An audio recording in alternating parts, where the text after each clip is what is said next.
you do play an incredibly convincing psycho here, and I don't know whether, when it came to Nero, whether that's kind of easy to tap into, whether it's kind of method you have to go off and hit your head against a wall, or... For some obscure, slightly disturbing reason, I always find these characters within somewhat easy reach.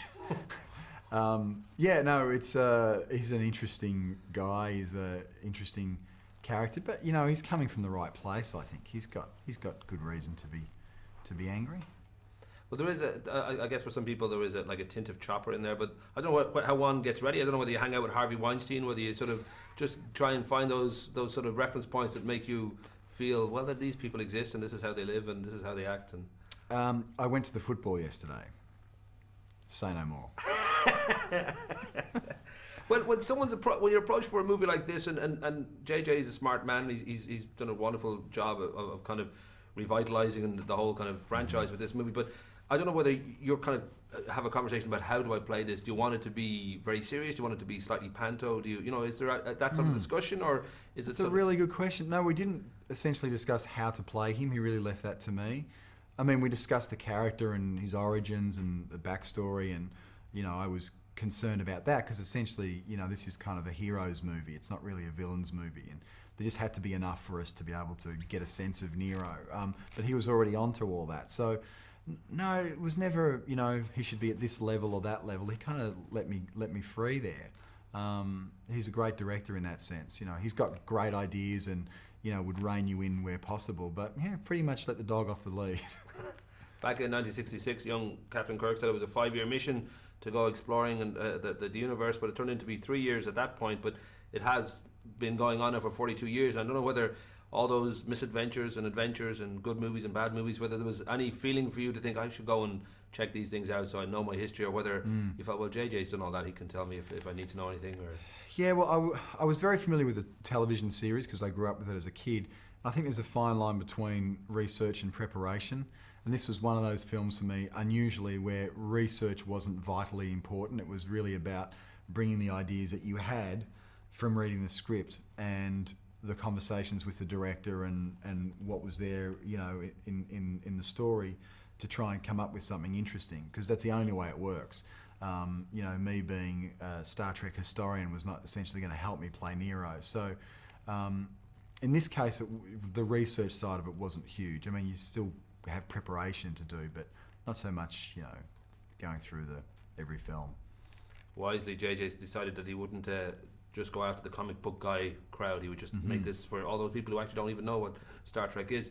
And I don't know for you whether there's a sense early on that you kind of knew he knows what he's doing and this is going to work, because these big scale movies have just as much chance of falling as a little small independent movie. Was there a sign early on, because it is a great little movie? I don't know whether you recognised that from him or whether you had to wait and see it up on the screen. Or well, what was really obvious to me when I read the script was that it worked on its own for a start. Even if you took the title Star Trek off it worked. It wasn't something where, the piece of the puzzle will be there for the audience, because it's no. It has to work here, right now, in this. That was the first thing. The second thing was, it was really obvious that it wasn't taking itself too seriously. Huge tick, I'm in.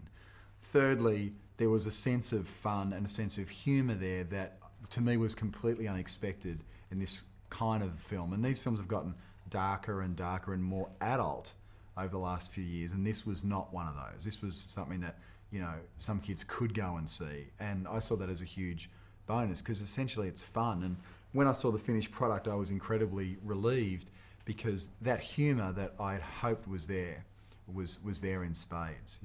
Well, there is that kind of notion of we get to meet Kirk and Spock and all that very early on before they even go onto the Enterprise for the first time. So there's a little bit of that sort of fast times at Starfleet High for them. They've got to all bond and be together. And for your character, of course, you don't bond with them, because that's their whole idea is you've got to be the cuckoo that comes in and starts messing around with their nest.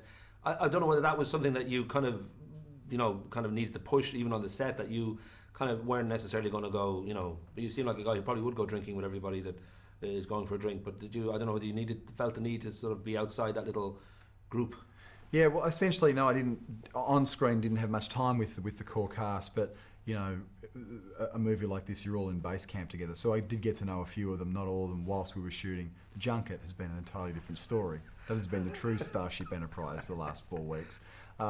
But no, it was a case of, they were on the Starship Enterprise and I was on the Narada. But there was no sort of power play there.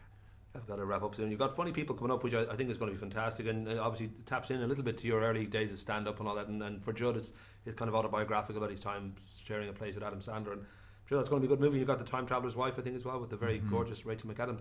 But the one movie that I find fascinating is Love the Beast, your own drama documentary about your love affair with your car that you've had for 25 years, your first car. And that's a pretty wild kind of, as a premise, as I read it, thinking, what the hell is going to happen here? And you've got people like Jay Leno and the cuddly Jeremy Clarkson and Dr. Phil. Was that just a labour of love, or was it, I don't know what exactly was it? No, it wasn't a labour of love. I mean, I love the world of car racing. It's what I do when I'm not working. But I basically made a film about how these objects can transcend themselves. And I had a car that I'd owned for 25 years that had been a bit of a campfire to me and my closest buddies, and I thought there was something in that.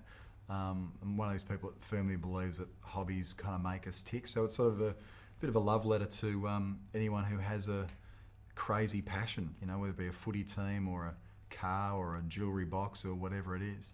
Nothing sexual though, it's just a love of nothing at all. rock and roll. Okay, just to make sure that we know that. Cheers. Okay.